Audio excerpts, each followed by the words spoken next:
Imagine une vie dans laquelle chaque journée a un sens, où tes actions, tes pensées et tes décisions avancent toutes dans la même direction, de manière organisée et solide. Ça a l'air difficile, n'est-ce pas? Mais les stoïciens savaient qu'en l'absence d'ordre, la vie finit inévitablement par s'effondrer. Sans plan, chaque problème te submerge, chaque distraction te vainc et chaque émotion te domine. Ce n'est pas un hasard si les grands philosophes insistaient tant sur la discipline et l'organisation. Aujourd'hui, je vais te dévoiler 12 leçons essentielles du stoïcisme pour que tu puisses prendre le contrôle total de ta vie. Si tu mets en pratique ces idées, non seulement tu cesseras de te sentir perdu, mais tu bâtiras une existence solide et sereine.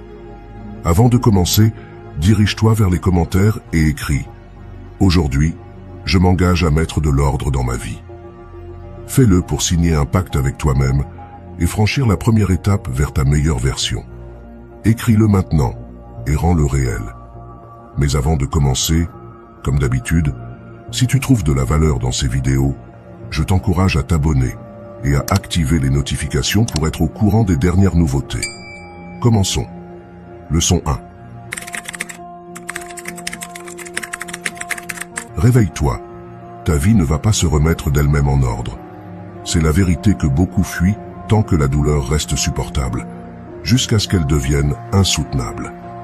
On nous a appris à attendre, à avoir foi en ce que quelqu'un ou quelque chose viendra nous sauver, résoudre nos problèmes, nous offrir une nouvelle chance, sans que nous ayons à lever le petit doigt. Mais la dure réalité est celle-ci, personne ne viendra te sauver.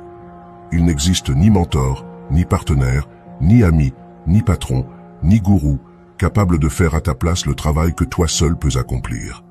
Le désordre que tu ressens, à l'intérieur comme à l'extérieur, est la conséquence directe de chaque choix que tu as évité, de chaque discussion inconfortable que tu as repoussée, de chaque habitude que tu savais néfaste, mais que tu as continué d'alimenter. Tant que tu refuseras d'admettre que tu es le premier responsable de l'état dans lequel tu te trouves, tu resteras prisonnier. Et ce n'est pas une punition, c'est un simple enchaînement de conséquences. Le chaos extérieur, accumulation de tâches, relations néfastes, dettes, insatisfaction, manque d'orientation, n'est rien d'autre que le reflet de ton désordre intérieur. Pourtant, tu es là, persuadé qu'il est normal de vivre épuisé, confus, insatisfait. Le plus dangereux, ce n'est pas le chaos lui-même, mais la façon dont tu finis par t'y habituer, dont ton esprit commence à le voir comme faisant partie de ton identité. Je suis comme ça, te dis-tu, ma vie est comme ça. À cet instant, tu es tombé dans le piège le plus destructeur qui soit, croire qu'il n'y a pas d'issue. Pourtant, il y en a une, mais elle est ni confortable, ni rapide, ni magique. Le premier pas n'est pas de dresser des listes, ni de lire plus de livres, ni d'attendre que cette phase passe. Le premier pas, le plus brutal de tous, est d'assumer la responsabilité totale de ta vie. Pas en partie, non, entièrement. J'en suis le seul responsable. Tout ce que tu as toléré, tout ce que tu as permis, tout ce que tu as laissé croître en manquant d'agir, est là où c'est parce que tu l'as laissé faire. Oui, admettre cela peut faire mal, mais c'est aussi libérateur, car si c'est toi qui l'as créé, c'est toi qui peux le changer. Marc Aurèle le savait lorsqu'il écrivait que le bonheur de ta vie dépend de la qualité de tes pensées, et que cette qualité dépend du niveau de responsabilité que tu es prêt à assumer. Tu ne peux plus continuer à blâmer tes parents, ton passé, le système, ton ex, la météo, le trafic ou l'algorithme. Le jour où tu cesseras de pointer du doigt l'extérieur pour regarder en toi, ce jour-là, tu commenceras à récupérer ton pouvoir. Comment savoir si tu es enlisé dans le chaos? Observe tes symptômes. Je ne parle pas de maladie, mais de signaux évidents. Tu remets tout à plus tard. Tu es entouré de gens qui ne t'inspirent pas. Tu te plains plus que tu ne remercies. Tu vis en réagissant plutôt qu'en étant conscient. Ton corps est fatigué sans raison apparente. Et quand personne ne te voit, tu as le sentiment de gâcher ton potentiel. C'est le cri silencieux de ton âme qui te supplie de te réveiller. Mais tu préfères l'étouffer avec des distractions, de la nourriture, des séries, de l'alcool, des réseaux sociaux, n'importe quoi pour ne pas avoir à affronter l'évidence. Ta vie ne changera pas tant que toi tu ne changeras pas. Épictète enseignait que nous ne pouvons pas contrôler ce qui arrive, seulement la façon d'y répondre. La question est, vas-tu continuer à réagir comme une victime Ou vas-tu enfin répondre en tant que protagoniste de ta propre histoire? Tu as le choix d'utiliser ta souffrance pour alimenter des excuses, ou comme un moteur. Personne ne te relèvera. Ce n'est pas une raison pour abandonner, mais pour te renforcer. Parce que si tu fais le premier pas, si tu prends le commandement, tout commence à changer. Pas parce que le monde devient plus juste, mais parce que toi, tu deviens plus fort. Le monde reste pareil, mais tu n'es plus la même personne. Aujourd'hui est le jour où tu te tiens devant le miroir sans tricher, où tu cesses de te mentir, où tu fais ce que tu sais devoir accomplir. Tu n'as pas besoin d'être motivé, simplement d'en avoir assez de rester pareil. Réveille-toi. Ta vie ne va pas se remettre d'elle-même en ordre. Lève-toi, prends le contrôle et commence à bâtir la version de toi à laquelle tu as droit. Ce ne sera pas facile, mais ce sera le tien. Si tu te sens concerné, ne passe pas outre. File dans les commentaires et écris « Aujourd'hui, je prends le contrôle ».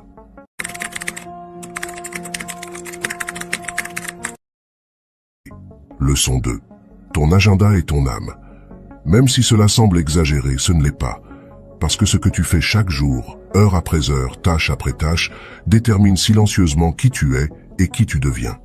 Ce ne sont pas tes pensées à ton endroit qui façonnent ta vie, mais ce que tu fais de ton temps. Chaque fois que tu acceptes, que tu dis oui à quelque chose qui ne te tient pas à cœur, tu vends une partie de ton existence. Et pas en échange de liberté, mais de distraction, de validation, d'une fausse impression de mouvement. Il y a une vérité inconfortable que beaucoup fuient. Si tu ne conçois pas ton emploi du temps, quelqu'un d'autre le fera à ta place. Et ce quelqu'un peut être ton patron, le flux constant de tes réseaux sociaux, tes peurs, ou n'importe quelle personne assez futée pour tirer parti de tes indécisions. Le temps, à la différence de l'argent, ne se met pas de côté. Soit tu l'investis, soit tu le gaspilles. Il n'y a pas d'entre-deux. On nous a fait croire qu'être débordé est un signe de réussite, que si tu ne cours pas dans tous les sens, si tu ne réponds pas à des messages sans arrêt, si tu n'es pas en réunion toute la journée, alors tu perds ton temps. Pourtant, être occupé n'équivaut pas à être productif. En fait, beaucoup de ceux qui travaillent le plus avancent le moins. Pourquoi? Parce qu'ils manquent de clarté, qu'ils confondent agitation et progrès, que leur agenda n'est pas construit avec intention, mais à partir de réactions. Le résultat, des journées passées à gérer des urgences plutôt que ce qui est important. Les semaines se répètent, et les années s'envolent en te laissant l'impression d'avoir fait énormément de choses, sans avoir accompli grand-chose. Marc Aurèle le disait déjà depuis des siècles. N'agis pas comme si tu devais vivre 10 000 ans. La mort te talonne. Autant que tu respires, autant que c'est possible, sois bon envers toi-même. Être bon envers toi-même suppose de respecter ton temps. Ton calendrier ne devrait pas être une prison, mais le reflet de tes priorités les plus profondes. La plupart des gens ne programment pas leur journée, ils la subissent. Ils se lèvent, puis consultent immédiatement leur téléphone, offrant au monde un accès direct à leur attention. Dès là, tout se fait en roue libre. Ils bondissent d'une tâche à l'autre sans intention, réagissent aux urgences, repoussent l'essentiel et finissent épuisés le soir, insatisfaits. Cela te parle? Alors tu as besoin de plus qu'une liste de tâches. Tu as besoin d'une philosophie de vie appliquée à la maîtrise du temps. Cela commence par une question d'une sincérité implacable. À quoi ressemblerait ma journée si je me respectais vraiment? Si tu considérais à sa juste valeur ton énergie, ton esprit, tes rêves, à quoi dirais-tu oui et à quoi dirais-tu non? Concevoir un planning qui fonctionne pour toi ne consiste pas à le surcharger d'activités. C'est apprendre à choisir avec conscience. Il s'agit de donner la priorité à ce qui te rapproche de la vie que tu désires bâtir et de supprimer sans culpabilité ce qui fait simplement remplissage. Parfois, la meilleure manière d'être productif, c'est de déterminer tout ce que tu ne feras pas. Commence modestement. Bloque des moments pour réfléchir, créer, prendre soin de ton corps. Protège ces plages horaires comme si elles étaient sacrées, parce qu'elles le sont. Ce qui n'est pas inscrit à ton agenda n'est pas inscrit dans ta vie. Désirer du temps rien que pour toi ne suffit pas. Tu dois le planifier, lui faire de la place. Et oui, il te faudra apprendre à dire non, sans justification inutile ni te sentir coupable. Chaque non, prononcé depuis le respect de toi-même, est un oui à ta paix, à ta concentration, à ton évolution. Épictète enseignait que la liberté ne consiste pas à pouvoir faire ce qu'on veut, mais à ne pas être esclave des désirs d'autrui. Dire non n'est pas égoïste, c'est faire preuve de conscience. Car si toi, tu ne défends pas ton temps, personne ne le fera à ta place. Ta vie est faite de tes journées sont faites d'heures, et tes heures sont faites de décisions. Si tu ne décides pas, d'autres le feront pour toi, sans se soucier de ton intérêt. Reconnais-le, ton agenda n'est pas qu'une simple feuille ou une application, c'est ton âme tracée en minutes. Chaque case vide est une opportunité, chaque engagement est une promesse, et chaque jour que tu vis sans intention est un jour perdu qui ne reviendra pas. Si tu es prêt à cesser de réagir pour commencer à concevoir, va en commentaire et écris « Aujourd'hui, je deviens l'architecte de mon temps ». Ce sera la première étape pour reprendre en main ta vie. Leçon 3. Des rituels qui te sauvent la vie.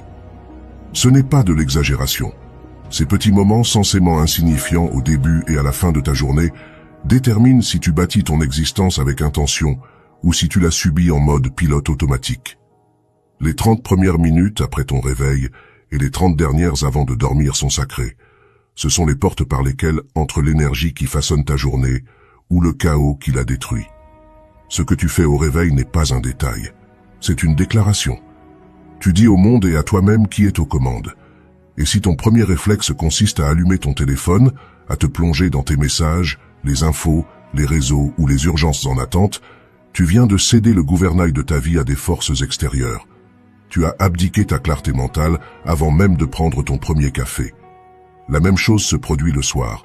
Si tu termines ta journée les yeux rivés sur un écran, absorbé par des informations inutiles, dans la comparaison ou en fuyant le silence avec des distractions, tu clôt la journée avec un mental saturé et un corps agité. Tu ne te reposes pas, tu te contentes de fuir. Les stoïciens savaient que tout commence dans les détails. Marc Aurèle commençait ses journées en se rappelant qu'il était fait pour agir avec vertu, et non pour céder au confort de désirs éphémères. Toi aussi, tu peux reprendre la main sur ton temps et ton mental en choisissant de ritualiser ton réveil et ton coucher. Il ne s'agit pas de calquer une routine parfaite issue d'un livre, mais bien de concevoir tes propres rituels, en accord avec tes aspirations, ce que tu veux cultiver. Peut-être s'agira-t-il d'écrire tes pensées avant que le tumulte du monde ne vienne les étouffer. Peut-être liras-tu quelque chose qui enrichisse ton esprit, respireras-tu en silence, étireras-tu ton corps dans le respect, ou simplement regarderas-tu par la fenêtre pour te souvenir que tu es vivant. Le soir, tu peux avoir besoin de mettre par écrit ce que tu as appris, de remercier pour ce qui s'est passé, ou simplement d'observer tes ressentis sans juger. Clore ta journée avec intention, comme on baisse le rideau, en sachant qu'il y aura une nouvelle représentation le lendemain. Ce genre de rituel ne se contente pas d'apaiser l'esprit, il forme le cerveau à trouver l'ordre au milieu du chaos. Le problème, c'est que nous avons sous-estimé le poids du quotidien. Nous pensons qu'il faut une révélation ou un retournement monumental pour changer de vie, alors qu'en réalité ce sont les petits gestes répétés avec conscience qui lui donnent forme. Ces premières et dernières décisions de la journée ont un effet domino. Si tu commences en désordre, tout le reste sera entraîné par le désordre. Leçon 4. Ton environnement reflète ton esprit. Ce n'est pas une simple métaphore, c'est un fait que tu peux vérifier immédiatement. Regarde autour de toi, ton bureau, ta chambre, ta cuisine, ta voiture. Que vois-tu? Du désordre, du bric-à-brac, des objets éparpillés depuis des jours, des semaines, voire des mois? Rien de tout cela n'est anodin. C'est le prolongement visible de ce qui se passe en toi. Et même si tu essaies de te convaincre que ta créativité a besoin de ce chaos, ou que tu rangeras quand tu auras le temps, la vérité, c'est que ce désordre extérieur nourrit ton désordre intérieur. Chaque objet hors de sa place, chaque coin négligé, chaque espace en attente d'une décision indéfiniment reportée épuise ta force vitale, insidieusement. Tu ne t'en rends pas compte sur le moment, mais tu le ressens. Un manque de clarté, une forme d'anxiété diffuse, de la fatigue sans motif apparent. Ton environnement sabote ton équilibre émotionnel, et si tu ne t'en occupes pas, tu demeureras coincé. Le désordre n'est pas qu'un souci esthétique, c'est un problème mental. L'accumulation matérielle est souvent une forme d'évitement. Tu conserves des objets au cas où, des vêtements que tu ne portes plus, des papiers, des archives, des souvenirs qui prennent de la place sans t'apporter quoi que ce soit. Sans t'en rendre compte, tu répètes le même schéma dans tes émotions, tes pensées et tes relations. Tu repousses des décisions, tu accumules des tâches en suspens, tu entretiens des liens qui n'ont plus de sens depuis longtemps. Marc Aurèle disait « La vie d'un homme est ce que ses pensées en font ». Or, comment avoir des pensées limpides si ton environnement crie la confusion? Tu dois prendre les choses en main. Pas depuis la rigidité, mais avec lucidité. Les approches minimalistes ne sont pas une simple mode. Ce sont des outils pratiques pour retrouver ton attention. Il ne s'agit pas de tout jeter, mais de ne conserver que ce qui compte vraiment. Le premier pas est simple mais puissant. Choisis un petit espace, ton bureau, ton sac ou un seul tiroir, et débarrasse-le avec intention. Pour chaque objet, demande-toi, cet objet m'apporte-t-il une réelle valeur ou fait-il juste occuper l'espace? En ai-je réellement besoin ou est-ce que je le garde par inertie? Fais-le sans culpabilité, avec fermeté, et recommence dans d'autres endroits, un par un. Tu ressentiras un soulagement. Non seulement le lieu sera plus agréable, mais ton esprit respirera. Organiser ton environnement est une déclaration silencieuse. Tu te prends au sérieux, tu décides de ne plus vivre entouré de brouhaha, visuel ou mental, et de créer les conditions pour concentrer ton énergie sur l'essentiel. Tu veux plus de productivité? Commence par l'ordre. Plus de créativité? Libère de l'espace. Plus de paix? Enlève tout ce qui est superflu. L'esprit a besoin à la fois de structure et de liberté. Un lieu bien rangé n'est pas synonyme de rigidité, mais de fonctionnalité. Un espace qui te rappelle tes priorités. Il ne doit pas être parfait, mais porteur d'un but. Et cette démarche ne se limite pas au plan physique. Tu dois aussi mettre de l'ordre dans ton environnement émotionnel. Les gens qui n'apparaissent que pour se plaindre, les habitudes qui sapent ta discipline, les routines que tu perpétues par pure habitude. Tout cela occupe également de l'espace, parfois du plus précieux. Tu ne peux pas avancer si tu es entouré de relations sans réciprocité, si tu te nourris quotidiennement d'habitudes qui te détournent de ta meilleure version, si tu tolères des schémas dont tu sais qu'ils ne te servent plus. Épictète l'exprimait sans embâge. La clé consiste à distinguer ce qui dépend de toi de ce qui n'en dépend pas. Ton environnement dépend de toi, tes choix également. Et en ordonnant ton monde extérieur, tu as déjà pris une décision concrète en faveur de l'ordre intérieur.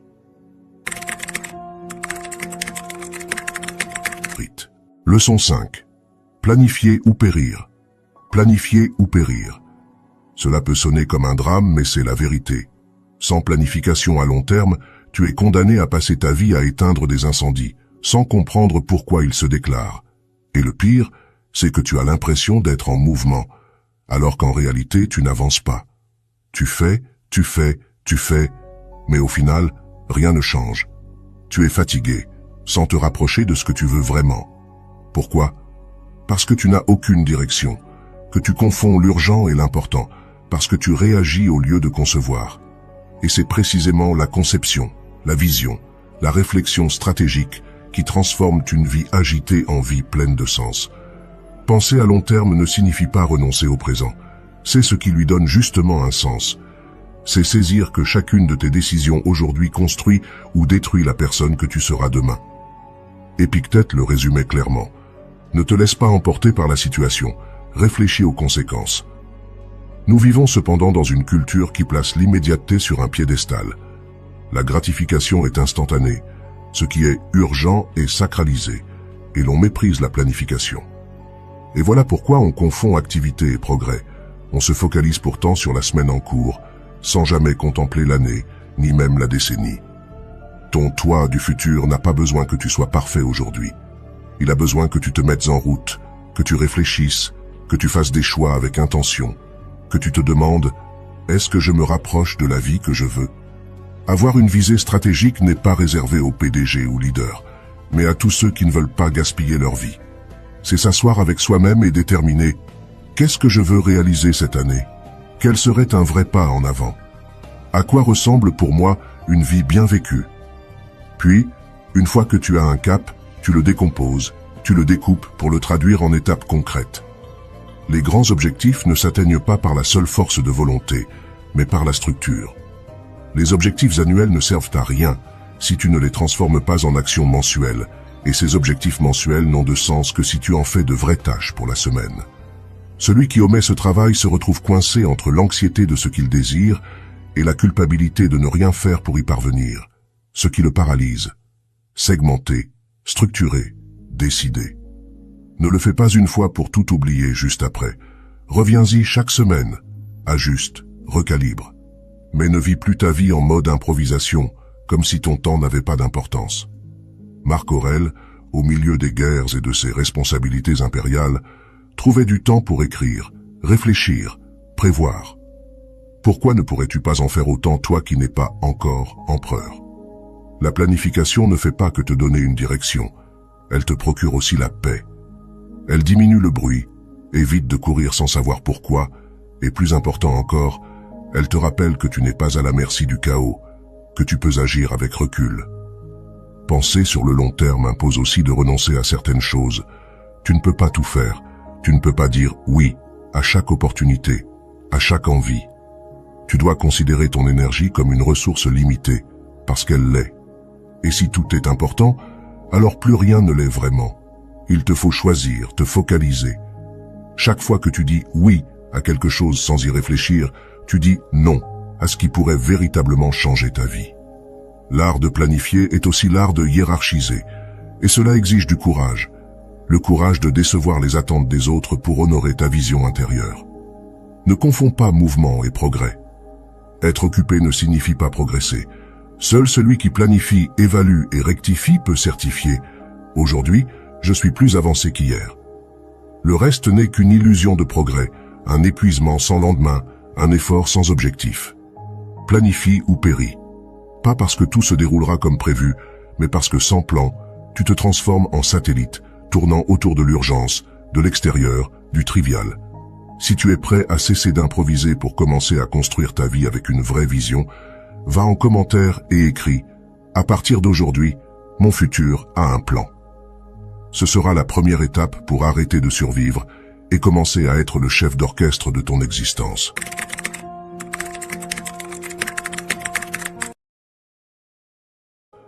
Leçon 6. Ce que tu consommes influence ta pensée. Ce n'est pas une passade ou quelques jolis termes de productivité. C'est une nécessité urgente.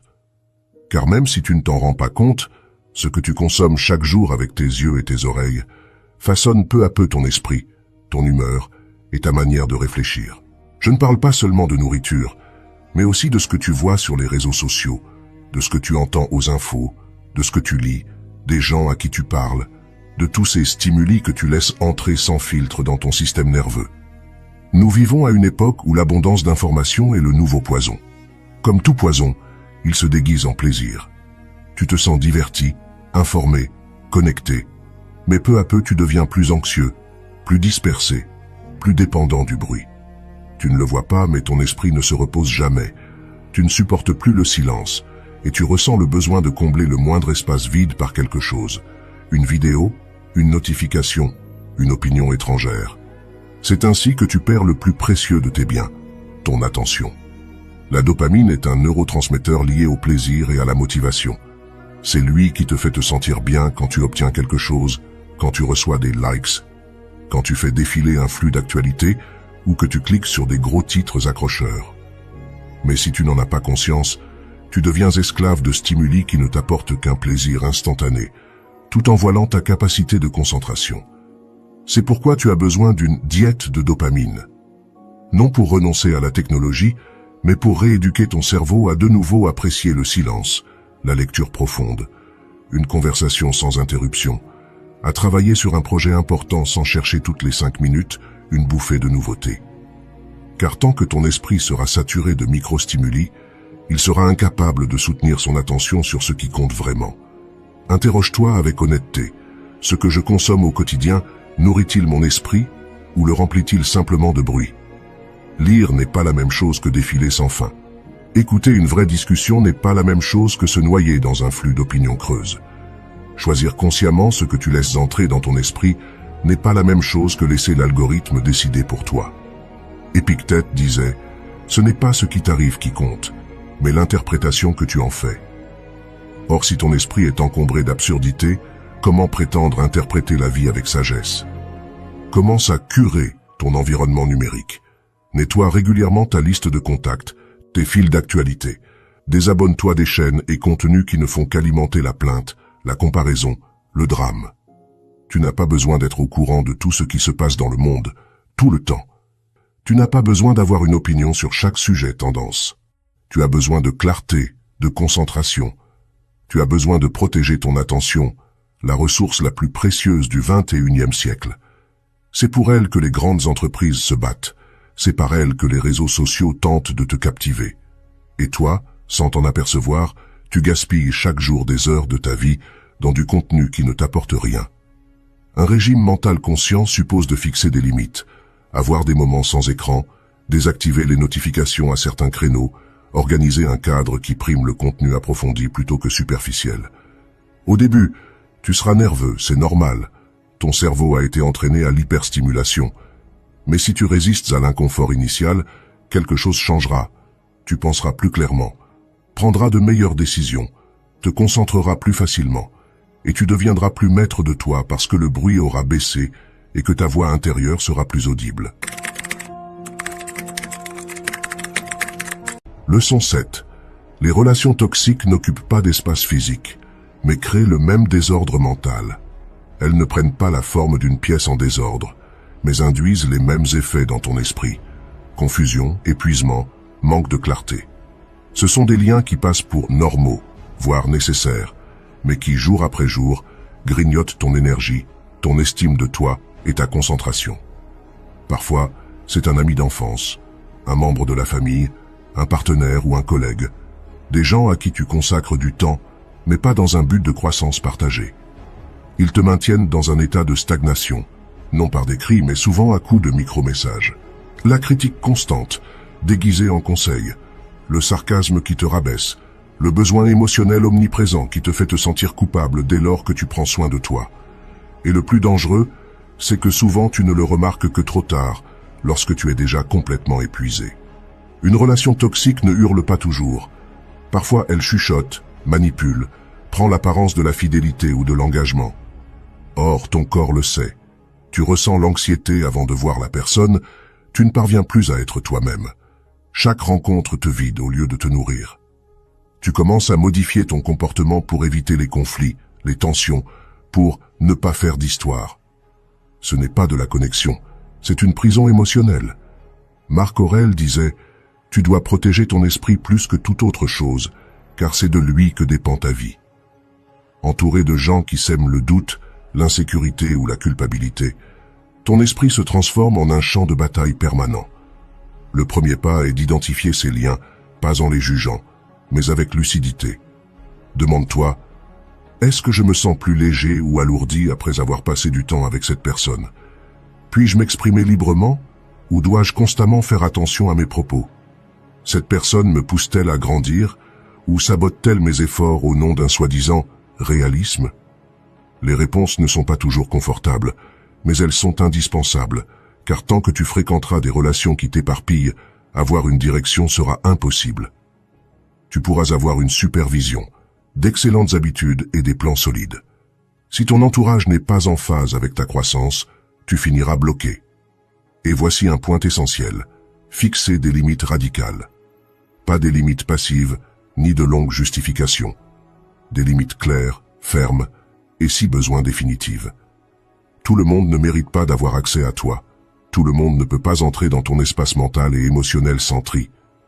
Tu as le droit de choisir avec qui tu partages ton temps, ton énergie, ta vulnérabilité. Épictète le disait avec sagesse, ne laisse pas n'importe qui entrer par la porte de ton jugement conscient. Ce n'est pas de l'égoïsme, c'est prendre soin de ta santé mentale, c'est de l'amour propre. C'est comprendre que ta paix vaut plus que tout lien fondé sur l'habitude ou le passé.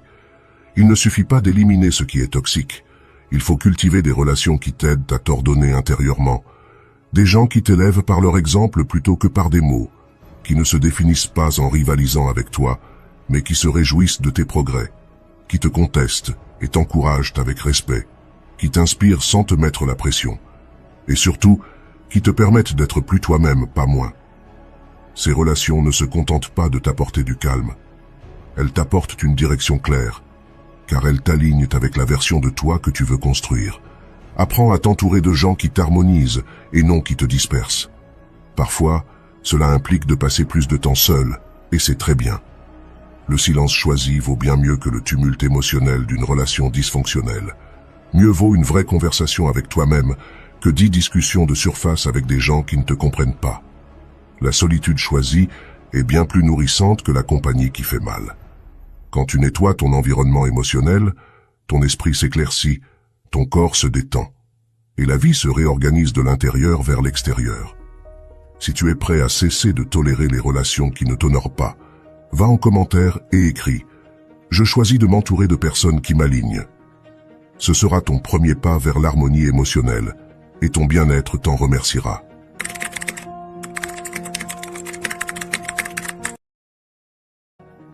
Leçon 8. Ton corps, c'est aussi de l'organisation. Ton corps n'est pas un accessoire distinct de ton esprit. Ce n'est pas un simple véhicule. Il est le premier environnement, l'espace physique où tout ce que tu rêves, penses, ressens et décides prend place. Le négliger ou le traiter comme quelque chose de secondaire est une erreur qui, tôt ou tard, te coûtera cher, car l'état de ton corps conditionne directement ta clarté mentale, ton énergie, ta capacité de concentration et ton équilibre émotionnel. Comment espérer de la concentration, de la sérénité, de la volonté si ton corps est exténué, enflammé, déconnecté de toi? La liaison est profonde. Quand ton corps bouge, ton esprit se réorganise.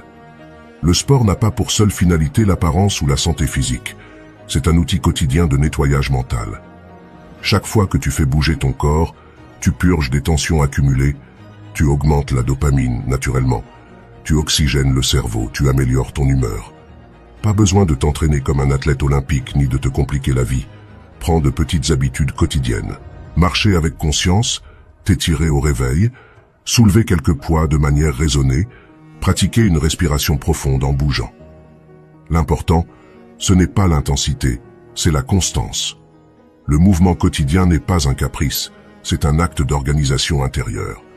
Le repos est tout aussi essentiel. Nous vivons dans un monde qui voue un culte au fait d'être constamment actif, qui jauge ta valeur personnelle à ta productivité, mais qui oublie que la récupération n'est pas une perte de temps, c'est un investissement dans ta clarté. Un esprit saturé n'a pas besoin de davantage de café, mais de plus de sommeil réparateur. Un corps fatigué n'a pas besoin de plus de motivation, il a besoin de répit. Marc Aurèle le comprenait. N'use pas tes forces au-delà de tes limites naturelles. Le repos, le sommeil récupérateur et les pauses conscientes sont les fondements essentiels d'une vie bien orchestrée, pas des luxes. Tu ne peux pas non plus parler d'organisation corporelle sans aborder l'alimentation. Manger ne concerne pas seulement ton corps, c'est aussi directement lié à ton esprit. Les sucres raffinés, les produits ultra transformés, l'alcool excessif n'abîment pas que ton apparence. Ils sapent aussi ta clarté, ton énergie, ton focus. Voilà pourquoi mieux manger n'est pas qu'une démarche esthétique, c'est une stratégie mentale. Une alimentation organisée, riche en aliments réels, en nutriments que réclame ton cerveau, est un acte de respect profond envers ton potentiel. Ne mange pas pour combler des manques affectifs, mange pour mieux réfléchir, mieux agir, te sentir plus fort à tous les niveaux. Ton corps est le récipient de ta vie. Comme tout récipient, s'il n'est pas entretenu, il se détériore. Il ne s'agit pas d'aspirer à la perfection physique, mais de cultiver un état corporel qui te soutienne et te serve de base à tout le reste. Un esprit brillant enfermé dans un corps faible restera limité. Un grand objectif soutenu par un corps fragile courra toujours un risque. L'ordre commence à la maison. Et ton corps, c'est ta première maison. Pas de radicalité, mais de la conscience. Bouger chaque jour, donner la priorité au sommeil, manger intelligemment, respecter les cycles naturels de ton énergie, bâtir un mode de vie physique qui, loin de t'accabler, te soutient. Quand ton corps va bien, ton esprit a l'espace nécessaire pour mieux réfléchir, mieux décider, mieux créer. Si tu es prêt à traiter ton corps comme le premier acte d'organisation de ta vie, va en commentaire et écris. Aujourd'hui, je commence à ordonner mon énergie de l'intérieur. Ton esprit, ton objectif, ton avenir te remercieront. Leçon 9. Organise tes finances. Finances chaotiques, vie chaotique. Une vérité inconfortable que beaucoup préfèrent ignorer jusqu'à ce que ce désordre financier leur explose au visage. Car l'argent, même s'il n'est qu'un moyen d'échange, impacte toutes les sphères de ton existence. Ta paix mentale, tes choix, tes relations, ta capacité à te projeter dans le futur. Si tu ne mets pas d'ordre dans tes finances, ce sont elles qui organiseront ta vie, mais pas pour ton bien. Vivre au bord du gouffre, à compter tes sous, à craindre chaque facture, chaque imprévu, ça n'a rien de la liberté.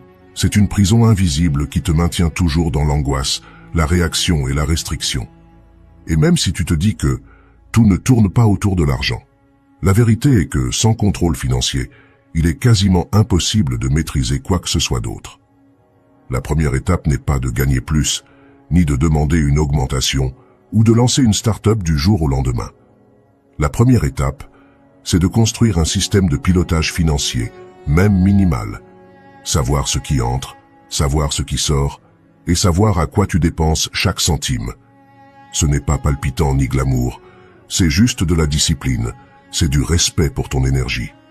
Chaque pièce qui te passe entre les mains représente une partie de ta vie investie. Si tu ne la gères pas avec soin, c'est ta propre énergie que tu méprises. Marc Aurèle disait qu'il faut traiter son esprit comme un objet sacré. Aujourd'hui, on pourrait y ajouter qu'il faut traiter son argent avec la même vénération, car il reflète ton esprit en acte, qu'il soit ordonné ou brouillon. Le contrôle financier ne consiste pas à tout restreindre, ni à vivre dans la pauvreté, mais bien à acquérir de la lucidité. Chaque dépense a un sens. Apprendre à dépenser intentionnellement et non par pulsion. Car chaque fois que tu achètes pour étouffer une émotion, pour combler un vide, pour impressionner les autres, tu perds non seulement de l'argent, mais aussi du contrôle. Et le contrôle que tu abandonnes dans ces petites décisions se transforme en crise quand le chaos atteint son paroxysme. Combien de fois as-tu justifié un achat en disant « je le mérite », alors qu'en réalité, tu te payais de l'anxiété en perspective. Épictète enseignait la distinction entre ce qui dépend de nous et ce qui n'en dépend pas. Tes habitudes de dépenses dépendent de toi, tes décisions financières aussi.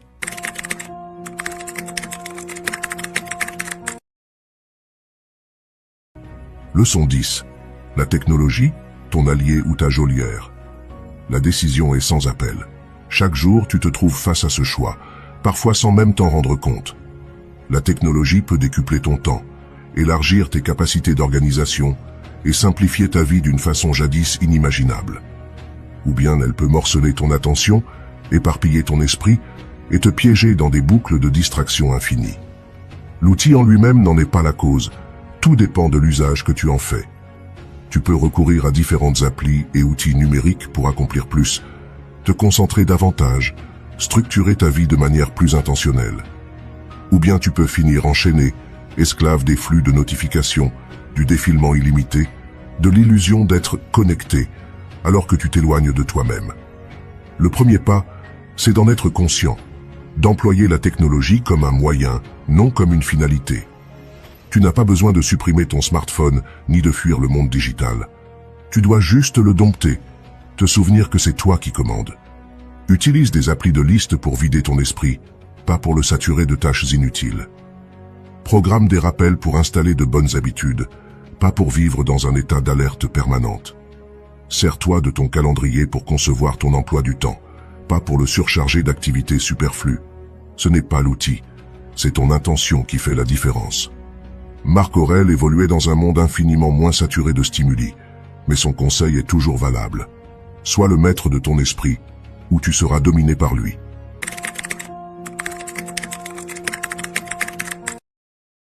Leçon 11. L'ordre n'est pas linéaire. Tu peux rechuter, mais ne te brise pas. C'est l'une des leçons les plus dures, et aussi la plus libératrice que tu puisses retenir. Peu importe à quel point tu progresses, à quel point tu développes ta discipline, il y aura des jours de recul, de désordre, de fatigue.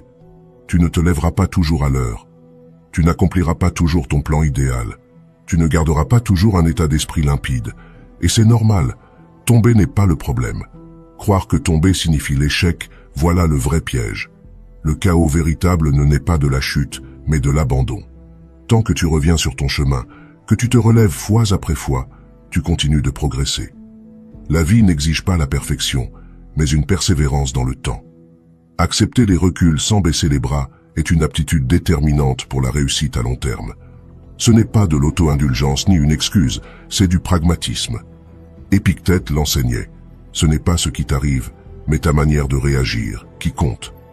Quand tu trébuches, quand tu interromps une série de victoires, quand tu t'écartes de tes habitudes, ta première impulsion est peut-être de te punir, de tout laisser tomber, de déduire que tous tes efforts étaient vains. Cette histoire, c'est un piège. Chaque chute est une possibilité de redémarrer, et les redémarrages délibérés constituent l'un des pouvoirs les plus sous-estimés à ta disposition. Ne cherche pas à te sentir motivé, ni à ce que tout soit de nouveau parfait. Décide tout simplement de repartir, dès aujourd'hui, avec ce que tu as, d'où tu es. La véritable discipline n'est pas rigide, mais flexible. Une structure sans inflexibilité. Un arbre trop rigide se brise dans la tempête, un arbre qui plie mais ne cède pas survit. 12. L'ordre comme un acte d'amour-propre. Non comme une contrainte extérieure, non comme une injonction rigide, mais comme un engagement intérieur profond envers toi-même. Le vrai ordre ne naît pas de l'obsession du contrôle, mais de la vénération pour sa propre vie. Chaque espace que tu nettoies, chaque habitude que tu développes, chaque routine que tu respectes, n'est pas seulement une démonstration d'efficacité, c'est une preuve de respect. C'est te rappeler que ton temps, ton énergie et ton existence méritent d'être traités comme quelque chose de précieux. Quand tu comprends cela, ta perspective se métamorphose. Ranger n'est plus cocher la case d'une corvée, mais affirmer que ta vie compte, que tu n'es pas là pour végéter dans le chaos, mais pour construire avec détermination.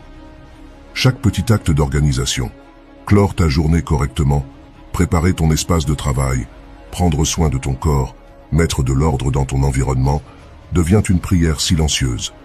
Je me respecte suffisamment pour créer de la beauté autour de moi. Marc Aurèle nous rappelle de vivre chaque jour comme s'il était le dernier. Et qu'arriverait-il si tu considérais chaque acte banal comme une part de ton héritage personnel? Félicite-toi pour tes progrès, même minimes, car la régularité ne se maintient pas par la tyrannie d'une exigence absolue, mais par la reconnaissance sincère.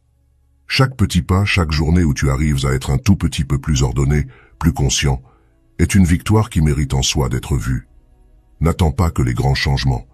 Sois fier aussi de ces gestes silencieux de discipline, quand tu résistes aux tentations de la dispersion, quand tu choisis l'ordre plutôt que le chaos, quand tu te traites avec respect. Fêter tes avancées, c'est renforcer ta persévérance. Sans joie sur le chemin, l'ordre devient une prison. Avec la joie, il se fait libérateur. Transforme tes routines en rituels riches de sens. Inutile de monter une grande cérémonie, mais imprègne chaque geste de ta volonté. Le matin, au lieu de te ruer sur ton téléphone, prends un moment pour te recentrer. Quand tu ranges ton espace, fais-le comme on honore un temple. Quand tu planifies ta journée, sème la gratitude et la détermination dans chaque tâche. En transformant tes actions quotidiennes en actes sacrés d'amour-propre, ta vie ne ressemble plus à une interminable to-do list, mais à une œuvre en construction, en toute conscience. Ne laisse pas ta vie se dérouler par accident. Ne permets pas que le hasard, la précipitation ou l'inertie décident à ta place. Ton existence peut devenir une œuvre d'art si tu choisis de la créer ainsi. Chaque choix délibéré, chaque acte ordonné et chaque rituel ancré dans le présent est un trait de pinceau sur la toile de ta vie. Tu n'as pas besoin de tout contrôler, mais tu peux canaliser ton énergie vers ce qui importe vraiment. Le sacré n'est pas réservé à la religion ni aux grands moments. Il se niche dans la façon dont tu décides de traverser le quotidien. L'organisation, quand elle part de l'amour et pas de la pression, devient un acte spirituel, pas pour être vu ni applaudi, mais parce que tu sais au fond de toi que chaque journée mérite d'être vécue avec révérence. Toi, tu mérites de vivre dans la révérence. Si tu es prêt à faire de ta vie une œuvre d'art et à transformer l'ordre en un acte sacré d'amour-propre, rends-toi dans les commentaires et écris « Dès aujourd'hui, je sacralise mon chemin ». Ta vie est bien trop précieuse pour la vivre en pilote automatique. Si tu es arrivé jusqu'ici, écris dans les commentaires « Mets de l'ordre dans ta vie ». Je t'invite à t'abonner, à activer les notifications et à commenter pour que YouTube sache que ces vidéos aident des personnes comme toi.